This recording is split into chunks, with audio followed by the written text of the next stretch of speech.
오늘 성령으로 세워주는 교회에 대해서 말씀을 나누도록 하겠습니다. 교회는 그리스도 예수의 반석에서 세워져서 하나님을 예배하고 찬양하는 교회입니다. 그런데 하나님을 예배하고 찬양할 때 주님께서 모든 자녀들을 사랑하여 주셔서 그들을 세워주십니다.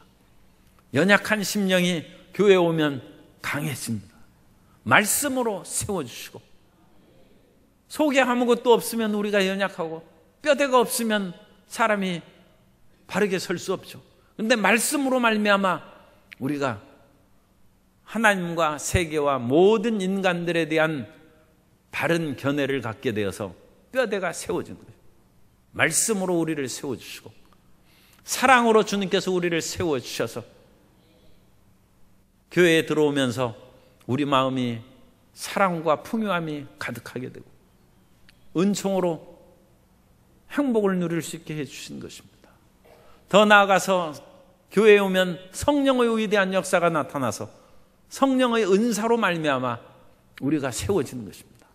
성령의 은사를 받는 것은 우리도 좋지만 다른 사람을 세워주려고 은사를 주신 것입니다. 따라서 성령의 은사는 다른 사람을 세워주는 것입니다. 그래서 하나님께서는, 장로님께서도 이기적이고 이 세상의 모든 그런 쾌락과 배금주의, 황금적인 그런 것으로 시달려가는 그런 현대라고 했는데, 사람들은 이기적으로 은사를 구하는 경우가 가끔 있어요. 그런데 은사는 다른 사람을 세워주기 위해서 있는 것이죠. 그래서 내가 은사가 있으면 물론 내가 얼마나 행복합니까? 그러나 그것으로 인하여 교회를 세우고 나와 함께 하는 사람이 은사를 가진 사람으로 인하여 세워주고 힘이 되는 것입니다. 우리가 연약할 때 힘있고 건강한 사람이 있으면 그 사람을 의지하고 길을 갈 때도 손을 잡고 붙잡아서 가면 도움을 받지 않습니까? 은사를 가진 사람이 있다는 것은 다른 사람을 세워주는 것입니다. 그래서 그 은사 가운데 특별히 교회에서 다른 사람을 세워주는 은사가 말과 행함의 은사입니다. 오늘 우리가 읽은 베드로전서 4장 10절과 11절의 말씀은 말과 행함의 그 두 가지 은사를 특별히 강조하고 있는데, 11절에 보면 만일 누가 말하려면 언어의 은사죠. 말의 은사입니다. 하나님의 말씀을 하는 것 같죠. 그래서 이 말은 인간적인 말이 아니라 하나님의 말씀을 나누는 은사구나, 그걸 알 수 있고, 두 번째, 누가 봉사하려면 하나님이 공급하시는 힘으로 하는 것 같이 하라. 어떤 사람이 봉사를 하고 열심히 일을 하는데 그건 하나님이 공급하는 힘이에요. 성령의 능력으로 봉사하고 주님을 기쁘시게 합니다. 그러므로 나로 말미암아 하나님께서 영광을 받는 것이 아니라 예수 그리스도로 말미암아. 사람마다 능력이 있을 수 있어요. 그러나 우리는 교만한 마음을 가지면 안 됩니다. 주님, 제가 가진 능력으로, 제가 가진 지혜로, 제가 가진 물질과 권세로 하나님께 영광을 돌리겠습니다. 그 하나님께서는 그런 것을 크게 원하시지 않습니다. 주님 그리스도로 말미암아 우리가 가진 것으로 인하여 하나님께 영광을 돌릴 수 없을 뿐만 아니라 그런 것으로 인하여 하나님께서 인간의 영광을 억지로 취하시지 않습니다. 주님께서는 오직 십자가에서 못 박히시고 피 흘려신, 그리고 십자가에서 우리를 대속하심으로 말미암아 우리에게 임하신 성령으로 말미암아 영광을 받으신 것입니다. 그래서 그리스도로 말미암아, 예수 그리스도로 말미암아 하나님이 영광을 받으시게 하려 함이니 그에게 영광과 권능이 세세에 무궁하도록 있느니라. 아멘. 그래서 성경 말씀을 읽을 때에는 제가 그런 말씀을 잘 안 드린 것 같은데, 성경 말씀을 읽으면 그 말씀이 나에게 좋은 말씀이든 조금 마음의 반성과 회개를 촉구하던 말씀이든 아멘 해야 됩니다. 하나님 말씀을 봉독하거나 읽을 때는 성도님들이 그것은 꼭 마음에 새겨두고 기억하는 것. 하나님 말씀은 아멘인 것입니다. 하나님 말씀이 이루어지도록 그렇게 해야 되고, 일반 그 설교하고 그 여러 가지 예화 듣고 말할 때는 뭐 그렇게 특별히 아멘 안 해도 돼. 하고 싶은 분은 하고, 그런 것들은 제가 특별히 강요하지 않습니다. 그러나 하나님의 말씀이 선포될 때는 그것은 무조건 아멘이에요. 그래서 하나님께서 이와 같이 그리스도 예수로 말미암아 우리의 봉사하는 은사, 말과 행함의 은사를 통해서 영광을 받으시기를 원한다는 것이 베드로전서 4장 10절과 11절의 말씀인데, 이 말과 행함의 은사를 이제 보다 구체적으로 나타나는 것이 로마서 12장 6절부터 8절까지 말씀입니다. 로마서 12장 6절부터 8절까지 보면, 우리에게 주신 은혜대로 받은 은사가 각각 다르니 혹 예언이면 믿음의 분수대로, 예언도 말하는 것이죠. 그래서 예언이면 믿음의 분수대로, 혹 섬기는 일이면 섬기는 일로, 섬기는 것은 행함이죠. 섬기는 일로, 혹 가르치는 자면, 이것도 이제 말로 가르치는 것입니다. 혹 가르치는 자면 가르치는 일로, 혹 의로하는 자면 의로하는 일로, 의로하는 것도 말로 의로하는 것이죠. 그래서 이 말로 주님의 은사를 나타내는 것이 로마서 12장에서는 예언의 은사, 가르치는 은사, 위로하는 은사, 이 세 가지가 나타나고, 그 다음에 행동으로 하나님의 영광을 드러낸 것은 구제하는 자는 성실함으로, 다스리는 자는 부지런함으로, 긍휼을 베푸는 자는 즐거움으로 할 것이니라. 앞에 섬기는 자, 그것을 제가 먼저 읽어드렸습니다. 그래서 행동으로 나타나는 그 은사는 로마서 12장 6절부터 8절까지 네 가지 나타나 있어요. 그래서 섬기는 은사, 구제하는 은사, 다스리는 은사, 긍휼을 베푸는 은사. 그래서 오늘 우리는 우리에게 특별히 이 7가지 인사를 통하여, 3가지는 언어, 말의 은사고, 4가지는 우리 행동의 은사입니다. 그 말과 행동의 은사를 통하여 유익함을 준다. 말을 잘하는 사람은 그 사람 말 잘한다고 칭찬받는 것으로 충분하지 않습니다. 그 말로 인하여 다른 사람을 살리고 용기와 희망을 주고 생명을 얻게 하는 말을 전할 때 참으로 말 잘하는 사람입니다. 그 말의 은사죠. 그래서 그것으로 예언도 하고 가르치기도 하고 위로하기도 하는 것입니다. 사람이 여러 가지 행동을 많이 해요. 손과 발로 행하는 일이 많이 있습니다. 그런데 손과 발로 다른 사람을 해롭게 하면 그게 되겠습니까? 성령의 은사가 나타나면 그 행함으로 말미암아 다른 사람을 섬기는 것입니다. 얼마나 좋겠어요. 다른 사람을 구제하는 것입니다. 또 다른 사람에게 긍휼을 베풀고 다른 사람을 억압하는 다스림이 아니라 그 사람에게 유익함을 끼치는 다스림. 그래서 섬기고 구제하고 다스리고 긍휼을 베푸는 그런 행동이 나타나므로 주변 사람이 행복해집니다. 따라서 하세요. 내가 은사를 받으면 주변 사람이 행복해지고 교회가 성장합니다. 그래서 은사로 자기 유익을 쟁취하고 그것으로 인하여 분쟁을 만드는 것은 그건 올바른 은사의 그런 길이 아닙니다. 그래서 이 은사는 다른 사람을 세워주는 것이다. 그래서 은사에 대한 그런 개념을 우리 마음 가운데 새기고 있으면 오순절 우리 성령 강림절에 하나님께서 풍부한 은사를 우리 교회에 내려주실 줄 믿습니다. 우리 모든 성도님들이 은사가 풍족하여서 모든 사람들에게 서로 세워주고 행복하게 만드는 교회가 되기를 예수님의 이름으로 축원합니다. 그래서 그 7가지 은사 가운데 이제 우리가 이제 하나씩 살펴보는데, 이 은사는 인간적인 은사가 아닙니다. 하나님의 은사는 하나님의 선물이죠. 그래서 인간적인 어떤 말 잘하는 능력으로 말미암아 그 사람에게 유익함을 주는 것이 아닙니다. 세상에는 말을 잘하는 사람도 가끔 있어요. 옛날 중국의 전국시대에 소진이라는 사람이 있었는데, 소진은 이제 진나라라는 강한 나라를 대적하기 위해서 6개의 국가가 힘을 합쳐서 진나라를 대적해야 나라가 망하지 않고 잘 살 수 있다. 그런 식으로 이제 천하를 유세하며 다니는 그런 그 책략가에. 그런데 소진이 그렇게 다니다가 어느 날 간첩으로 오해돼서 그 6국가를 여기저기 다 다니고 그러니까 간첩으로 오해받을 만하죠. 붙잡혀가지고 모진매를 맞았어. 그래가지고 겨우 기어 나오다시피 해가지고 그렇게 감옥에서 나왔는데 그 부인이 그 상처를 치료하면서 그러다가 얘기를 했어요.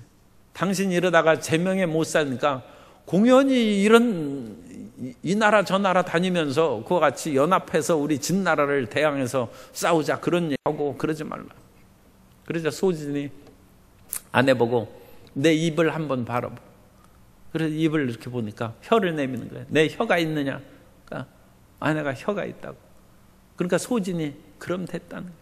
나는 이 새치혀로 먹고 사는 사람인데 사람들이 팔다리 아무리 두들겨 때려도 그건 나하고 큰 문제도 아니라 때리려면 혀를 때려야 되는데 사람들이 그것을 모르는. 나는 이 새치혀로 산다는 거예요.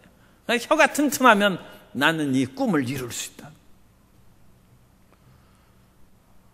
사람이 말 잘하는 능력이 있어서 그런 그 합종설을 주장하고 오늘날까지 2000 몇백 년이 지나도록 이름이 남아있죠. 뭐 성공한 건지 뭐 실패한 건지 그것은 잘 몰라도 어쨌든 2000 몇백 년이 지나도록 이름을 남기고 있다는 그 자체만으로는 성공하는 것이라고 할 수 있는데 새치혀로 그 성공.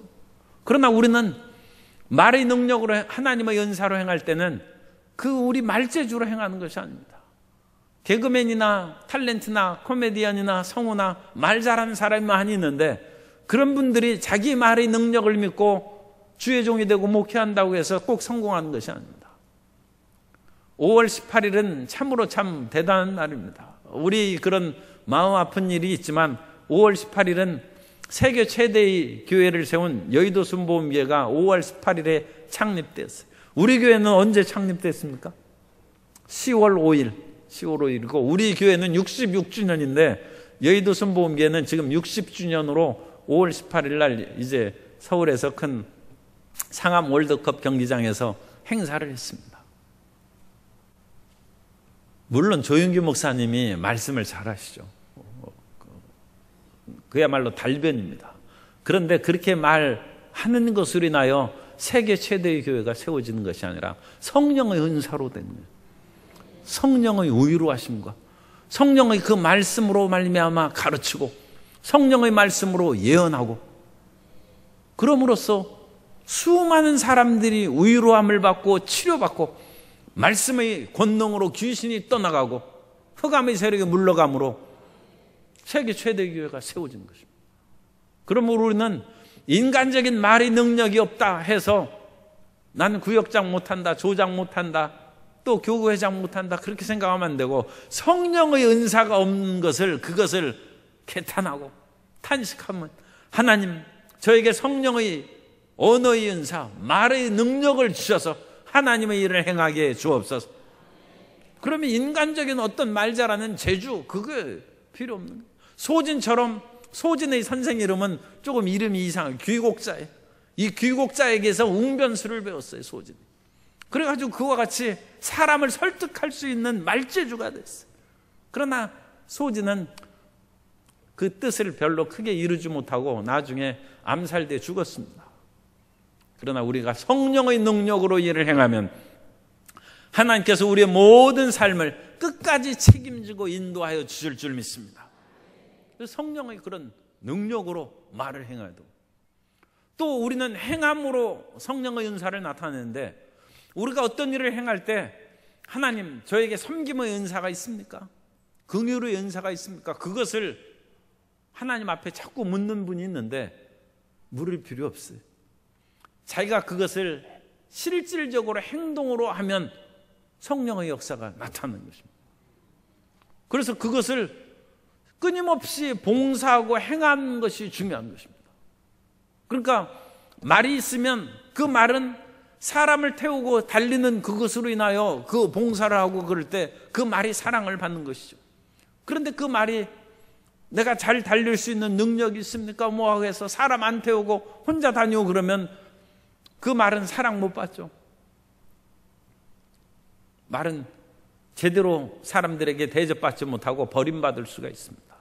그러나 그 말이 처음에는 어린 말일지라도 계속 사람들을 태우고 달리고 길들여주고 힘과 능력을 기르면 그야말로 훌륭한 말이 되고 준마가 되고 명마가 되는 것처럼, 우리가 처음 주님의 일을 행하고 봉사할 때에는 어렵고 힘든 일이 있지만 그 일을 하다 보면 성령의 능력이 나타나고 은사가 임해서 하나님의 기뻐하신 열매를 맺게 될 줄로 믿습니다.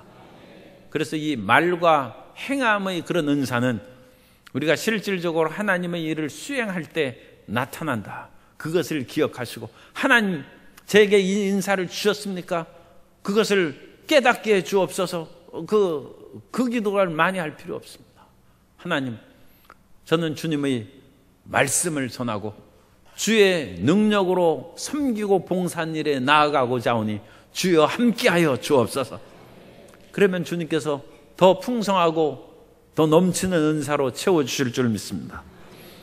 7가지 은사 중에 첫 번째 은사는 예언의 은사입니다. 그래서 예언의 은사는 믿음의 분수대로 행한다. 로마서 12장 6절에 우리에게 주신 은혜대로 받은 은사가 각각 다르니 혹 예언이면 믿음의 분수대로. 사람마다 성령 충만하면 예언할 수 있어요. 그래서 이 예언의 은사가 나타날 수 있습니다. 이 예언의 은사와 예언자의 직분은 다릅니다. 예언자는 예언할 수 있죠. 그런데 예언자는 하나님께서 세우신 직분이고, 우리는 성령의 기름 부음이 있을 때 그때 예언이 나타나는 거예요. 그 예언이 자주 나타나고 하나님께서 특별히 예언자로 세우실 수도 있어요. 그러나 그 전에는 그냥 예언하면 또 때가 지나면 그것은 없어집니다. 그러다가 하나님께서 필요한 때면 또 예언을 주십니다. 사도행전에 보면 이 예언에 대해서 개인적인 예언과 사회적인 예언이 나타난 그것을 찾을 수가 있는데, 사도 바울이 예루살렘으로 들어가려고 할 때 그 예언자가 나타나서 사도 바울이 띠를 가다가 허리띠를 가져다가 그것을 수족으로 동이고 이 수족의 임자를 이와 같이 묶어서 예루살렘에서 체포될 것이다. 예언했어요. 개인적인 예언. 그런데 글라우디오 황제 때 아가보라 하는 예언자가 있었습니다. 그런데 글라우디오 황제 때 이 아가보라는 예언자는 크게 흉년이 들어서 수많은 사람이 굶주릴 것이다 예언을 했어요. 그런데 글라우디오 황제 때 정말로 그와 같은 대기근이 일어나서 흉년이 일어나서 사람들이 고통에 빠졌어요. 이 대사회적인 것이죠. 제가 학교 다닐 때 주의종으로 일을 해야 됩니까 말아야 됩니까 하고 기도원에 가서 기도했어요. 기도했는데 하나님께서 주의종이 되라고 그렇게 금방 말씀을 안 하시더라고요. 그래서 한참 기도하는데 예언이 나왔어요. 그래서 내 스스로 내 손을 들라 해가 내가 왜 손을 들라고 하나 해서 손을 들었어요. 그랬더니 예언이 나오는 거예요. 내가 손을 든 것처럼 내가 너를 세울 것이다.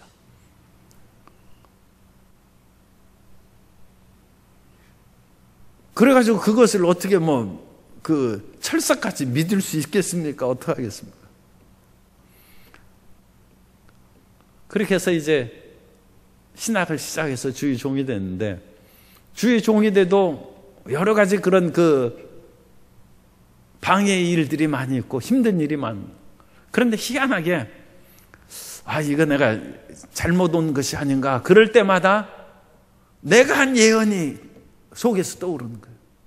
손을 들으라. 내가 너를 세울 것이다. 그래서 하나님께서 내가 너를 세울 것이다. 그러니까 주의 종이 되라. 그랬으면 그것에 대해서 혹시 의심할지도 몰라요. 그런데 손을 분명히 내가 들었거든. 이게 증거예요, 증거. 그래 네가 손을 든 것처럼 내가 너를 세워줄 것이다. 가스불이 꺼졌는지 안 꺼졌는지 그것을 확인할 때는 항상 지적 확인을 손가락으로 딱 하면서 전등불 내가 껐다. 가스불 껐다. 그래가지고 집을 나오는 거예요. 그래야지 그것을 손가락으로 지적하면 내가 불을 껐는지 안 껐는지 헷갈리는 그런 분이 내가 손을 들어서 전등을 가르쳤다, 그것이 기억이 나는 거예요. 그래가지고 다시 2번 집에 갈 필요 없어요. 어떤 사람은 그것을 안 하고 그것을 다시 문 닫고 또 10m 가다가 내가 했나 해서 또 2번 올라가는 사람도 있어요. 제가 그 사람 크게 나무라지 않습니다. 다만 이번부터는 어떻게 하느냐, 손가락으로 가르치라는 거예요. 저 불 꺼졌다. 그러면 손가락을 들은 그것이 반드시 생각나요. 예언의 은사는 우리 개인적인 그런 예언을 할 수 있습니다. 그래서 우리 성도님들이 성령의 충만을 받아서 예언이 나오는 그것을 억압하거나 결코 그러지 마십시오. 자유롭게, 그러니까 골방에서 기도하라고 그랬죠. 그리고 그 교회에서 다른 사람에게 상관없이 그 큰 소리로 기도하고 그럴 때 예언이 나오는 것을 그냥 자유롭게 하세요. 그리고 그 예언은 예언하는 자의 통제를 받습니다. 그래서 자기 스스로 그 예언에 대해서 분별하고 통제할 수 있어요. 그럼으로써 그 예언이 더 올바르게 되고 깊어질 수 있습니다. 그러다가 보면 클라우디오 황제 때 아가보처럼 사회적으로 큰 흉년이 들 것이다, 만일 그것을 선포했는데, 공개적으로 선포했는데 흉년이 안 들면 어떡하겠어요? 그러나 그런 염려는 없습니다.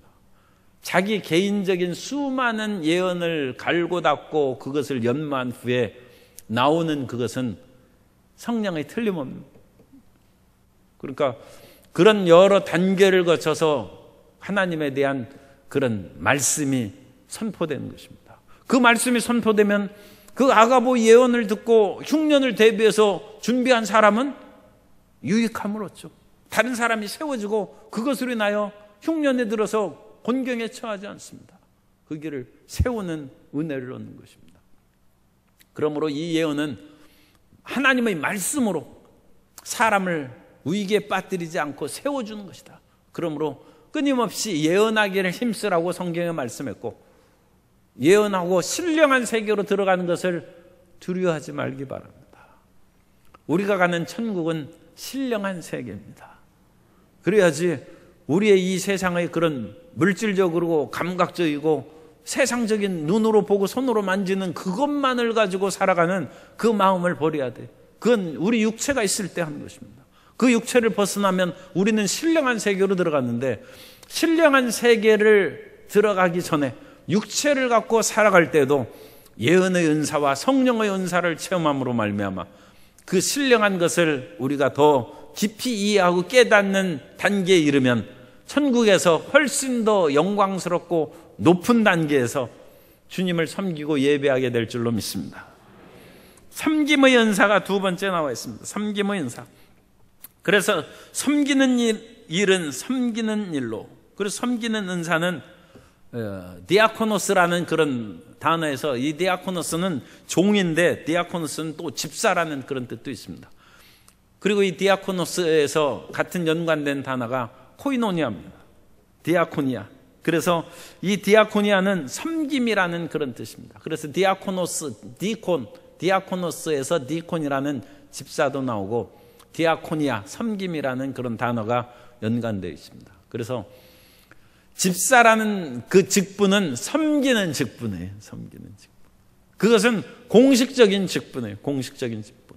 그리고 디아코니아라는 섬김의 은사는 꼭 집사의 직분이 아니어도 누구나 섬김의 은사를 가질 수 있고, 그리고 그냥 집사의 직분을 그냥 준 그런 상태라면 집사인데도 불구하고 섬기는 일을 잘 못할 수도 있어요. 그러니까 그것은 하나의 직분으로 주어져서 그 은사와 능력 있는 사람에게 직분을 주는 것이 합당하죠. 오늘날에는 꼭 그렇지는 않아요. 왜냐하면 그런 교회에서 여러 가지 재직을 단계적으로 이렇게 세울 때 그냥 서리 집사를 세우고 그다음 안수 집사를 세우고 장로 직분을 세우고 그러기 때문에 그런 교회의 위계 질서에 의한 직분에서는 그런 의미가 이제 좀 희박해졌습니다. 그런데 성도님 가운데는 가끔 그 아주 특별한 그런 은사의 나타남이 있는 분이 있어요. 그래서 집에서는 일을 안 해. 손가락 하나 까딱하기를 싫어하고 그냥 누워서 천장만 바라보고 있는데 교회 오면 눈이 반짝거리고 교회 오면 휴지도 줍고 봉사를 하는 거예요. 그 섬김의 은사가 있어서 그래요. 그리고 집에서는 모든 일하는 것을 하면 일하라면 막 얼굴이 그 내천자가 써지고 막 싫어하는 거예요. 그런데 교회에서는 천사의 미소를 띄우면서 이렇게 한다. 그래가지고 어떤 사람이 이게 가식 아니냐. 이거 뭐 교회 와가지고 그렇게. 그래서 가끔 어린 자녀가 엄마는 교회에 오면 천사인데 집에 오면 그렇게 무섭다고 그렇게 하는 사람이 있어요. 그런데 그거는 그 어머니를 잘 이해하지 못해서 그래요. 어머니는 원래 일 안 하는 사람이에요. 그런데 은사를 받았기 때문에 교회에서 일하는 거예요. 그리고 그 자녀가 이해를 해줘야 돼. 우리 엄마는 원래 일 안 하는 공주로 태어났는데 교회 오니까 공주가 무슨 필요가 있어요. 하나님을 일하는 섬기는 집사가 돼요. 그래서 섬기는 그런 직분을 이제 수행합니다. 그리고 섬기는 것은 이런 직분을 맡음으로써 섬길 뿐만 아니라 즐겁게 그 모든 일을 섬기는 그 일을 수행하는 그 역사가 나타난 것입니다. 그러면 사람들이 와서 자기 집에서는 청소도 안 해. 그런데 교회 와서는 휴지를 막 줍고 다녀요. 다른 사람이 행복하죠. 물론 집에서도 청소합니다만 교회에서 열심히 청소하는 거예요. 그러면 다른 분이 그것으로 인하여 기뻐하고 쾌적한 환경으로 인하여 행복해지는 거예요. 섬기는 은사는 다른 사람을 세워주는 것입니다. 다른 사람을 유익하게 하는 것입니다. 예언의 말이 다른 사람을 세워주는 것뿐만 아니라 섬기는 은사도 다른 사람을 세워주는 것입니다. 세 번째, 가르침의 은사. 가르치는 자는 가르치는 일로, 로마서 12장 7절입니다. 가르치는 은사를 받은 사람은 가르치는 일로 행한다. 집사가 섬기는 공식적인 직분이라면 가르치는 공식적인 직분은 목사와 교사입니다. 그래서 목사는 잘 가르쳐야 되고 교회 학교 교사도 잘 가르치는 거예요. 그건 공식적인 직분이에요. 그런데 이 공식적인 직분을 가진 분들이 꼭 잘 가르친다는 그런 보장은 좀 없어요. 가르치기는 자꾸 열심히 하는데도 이해가 안 되게 가르칠 수도 있고 다른 사람의 마음에 확 들어오는 그런 이해되는 가르침을 잘 하지 못할 때도 있어요. 그러나 은사를 받은 사람이 가르치면 그 은사를, 가르치는 은사를 목사가 받거나 교사가 받아서 은사와 직분이 일치하면 얼마나 좋겠습니까? 그죠? 그러면 탁월하게 가르치는 거예요. 탁월하게. 직분도 직분이려니와 가르치는 은사로 인하여 사람들의 마음에 그야말로 쉽게 이해되고 기쁨이 충만하도록 가르치는 것입니다. 그러니까 가르치는 직분의 은사를 얘기할 때 기도에 대해서 얘기하면 기도하는 그 종류에 대해서 사도행전이 X입니다. ACTS X인데 그래서 그것을 기도를 할 때 가르치는 거예요. 그래서 A는 admiration, 찬양을 말하는 것이고 C는 confession, 고백하는 것입니다. 회개하는. T는 thanks, 감사하는 것이고 S는 supplication, 간구하는 거예요. 그걸 기도하는 것을 가르치는 직분을 가진 사람이 이 X를 통하여 가르치는 거예요. 먼저 하나님 앞에 나와서 기도가 잘 안 나오고 그럴 때 찬양부터 시작하죠. 그래서 찬송을 몇 곡 부르면 기도할 수 있는 그 마음의 상태가 되는 거예요. 그래서 찬양을 하는 거예요. 찬양하다가 하나님, 이 죄인이 어찌하다가 이와 같이 어무하시고 사랑이 많으신 하나님을 알게 됐고 또 믿게 되었는지 정말로 감개가 무량하고 하나님을 감사할 뿐입니다. 다만 세상에서 살다 보니까 수많은 죄악을 지었고 끊임없는 죄악의 유혹이 가득하오니 이 죄에서 벗어나게 해 주옵소서. 죄의 고백이 나옵니다. 찬양하다 보면 이 죄의 고백이 나옵니다. 그리고 죄의 고백이 나오면 이 험악한 인생을 주님께서 죄를 씻으시고 구원해 주셨은즉 일용할 양식도 주시고 가정의 문제도 해결해 주시고 자녀의 문제도 해결해 주시고 직장도 들어가게 해주시고 서플리케이션, 간구가 나오는 거예요. 간구. 그래서 간구를 한참 하다 보면 믿음으로 이제 감사합니다. 하나님, 이 모든 것을 주님께서 들어주심을 믿습니다. 주께서 그리스도 예수 이름으로 항상 기도를 들어주심을 감사합니다. 그래서 찬양과 죄의 고백과 간구와 감사, 이것이 ACTS, 그것이 우리 마음 가운데 그렇게 해서 정리가 되는 거예요. 그런데 그것을 성도 여러분, 그걸 꼭 그런 식으로 기도합니까? 저도 잘 그렇게 안 합니다. 아니, 그것을 마음에 평상적인 어떤 문제가 있을 때는 그러니까 우리가 마음에 어떤 그런 특별한 좌절과 당황과 고통이 없을 때는 지성이 살아있으니까 그 아는 대로 그렇게 단계에 따라서 기도할 수 있어요. 그런데 마음이 헝클어지고 뒤집어졌을 때는 그런 기도가 안 나와요. 그럴 때는 기도를 어떻게 합니까? 그냥 성경 읽는, 그게 좋아요. 그래서 기도할 때 성경을 읽으세요. 성경을 들고 그냥 사무엘상 1장을 읽으세요. 그 한나의 부르짖으며 거기 나오지 않습니까? 그냥 읽는 거예요. 그 읽다 보면 눈물이 나오고 간구가 나오고 기도가 나오고 감사가 나오고. 그래서 기도를 어떻게 합니까? 물으면 공식적인 가르치는 직분을 가진 사람은 X를 얘기해 주면서 기도는 찬양하고 그 다음에 죄를 고백하고 필요한 것을 그때 간구하고 믿음으로 감사하십시오. 그건 가르쳐 주는 거예요. 그러나 어떤 위기와 절망에 빠진 사람에게는 가르치는 은사를 받은 사람은 그걸 얘기하지 않고 괴로우세요. 성경 펴세요. 그리고 읽으세요. 그러면 성경을 읽으면서 기도가 나와요. 그게 실질적으로 기도가 나와요. 그건 가르치는 은사. 제가 그 비유로 이 두 가지를 그렇게 대주해서 말씀하는 것입니다. 그래서 가르치는 은사는 굉장히 구체적이고 실질적이고 또 그대로 행하면 정말로 기도할 수도 있고 마음에 그 모든 간구가 물 쏟듯이 쏟아져 나온 그 기도가 우리 마음 가운데 터져 나올 때까지 성경을 소리내어 읽고 혹시 성경의 내용을 기억하면 자기 상황과 유사한 부분이 나오는 성경 부분을 읽으면서 하나님 앞에 기도하면 우리 마음의 고통이 사라지고 하나님의 응답이 속히 다가오게 될 줄로 믿습니다. 그것이 가르침의 은사입니다. 가르침의 은사를 통하여 우리 마음 가운데 역사하시는 하나님의 은혜를 체험하는 것입니다. 네 번째는 권위의 은사예요. 위로의 은사. 그래서 위로하는 자는 위로하는 말로, 그래서 위로하는 자는 그 위로하는 말로 가르친다. 이 위로하는 것도 그 목회자에게 꼭 필요한 거예요.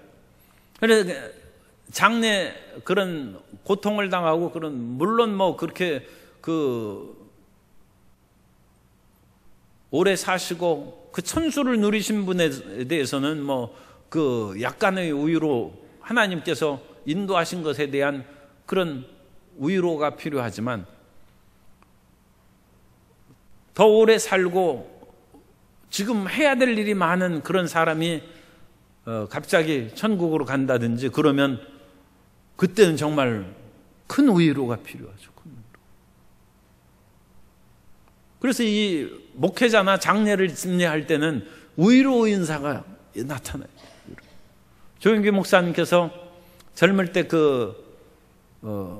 청상과부가 딸을 고이 키워가지고 그같이 시집을 보냈는데 그 젊은 딸이 갑자기 돌아가셨어요.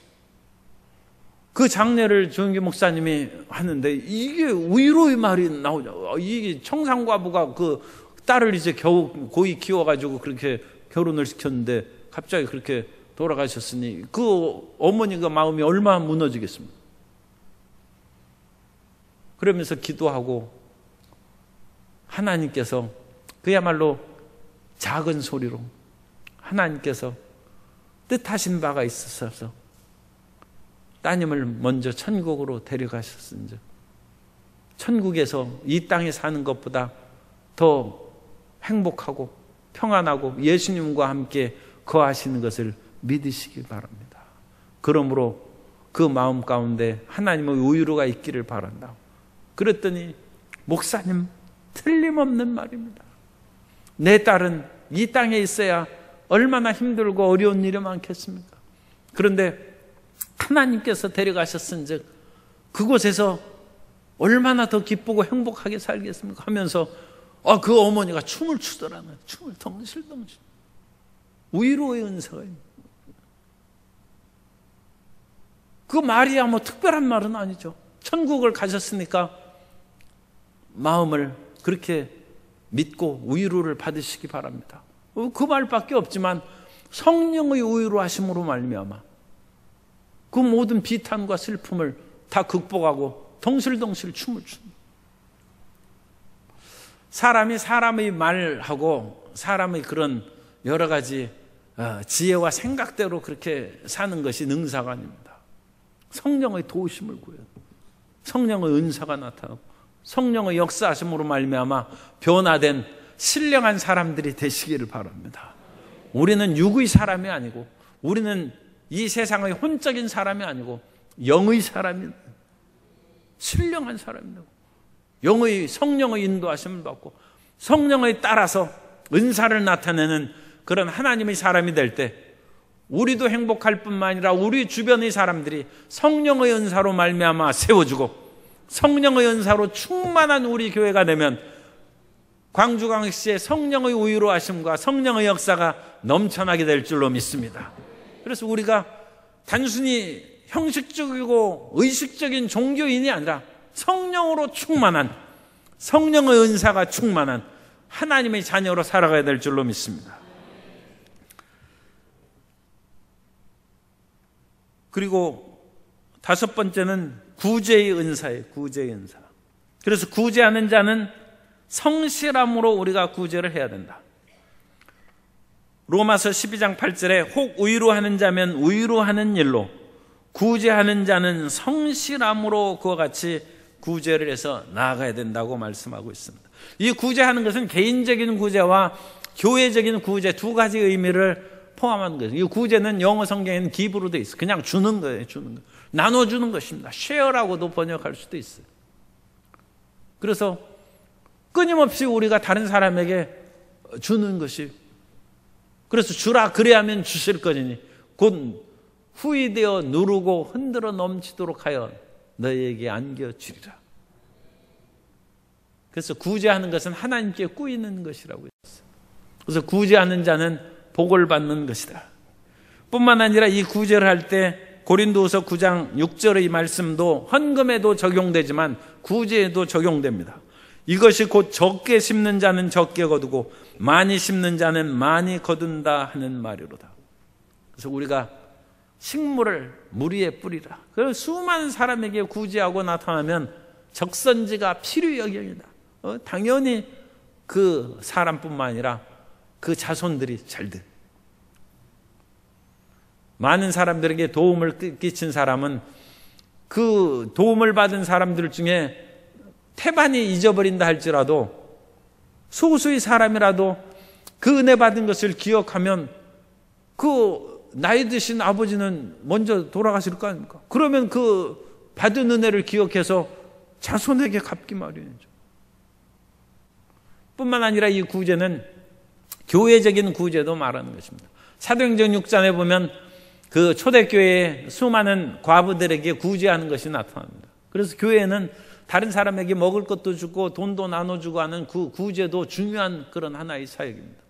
그런데 구제에 있어서 헬라파 과부들이 소외됐기 때문에 그것으로 인하여 원망의 말이 들은 즉 사도들이 우리가 일일이 이런 사람들을 다 할 수 없으니까 우리가 구제하는 일은 7 집사를 피택해서 그 일을 맡기고 우리는 기도와 말씀 전하는 것을 전념하리라. 그래서 교회의 직분이 나눠주는 그것을 사도행전 6장에서 그렇게 합니다. 오늘날에도 여러 가지 사회활동을 잘하는 그런 장로님이나 안수집사님, 그런 권사님들이 그런 일들을 잘 수행하고, 또 주의 종은 기도와 말씀 전하는 것에 더 열심을 내고, 또 여러 가지 서로 돕고 협력해서 모든 일을 행하면 교회가 하나님께서 원하시는 구제의 사역을 넉넉히 수행하게 될 줄로 믿습니다. 여섯 번째는 다스림의 은사예요. 다스리는 것. 그래서 교회에도 올바르게 잘 다스리면 교회의 모든 사람들이 평안하고 행복하다. 담임 목사가 맡은 일을 잘 다스리고 성실하게 다스리는 자는 성실함으로 부지런함으로 하라고 했어요. 그래 부지런히 일찍 일어나고, 우리 교회야 제가 문 열어주진 않습니다만 작은 교회는 담임 목사가 문 잠고 가고 문 열어주고 그러죠. 그래 성도님이 아침에 와서 새벽기도 하려고 그러는데 담임 목사님이 늦게 왔어요. 그러면 그 성도님은 밖에서 떨고 있어야 되지 않습니까? 겨울 같은데 비 오는 날은 비 맞고 있어야죠.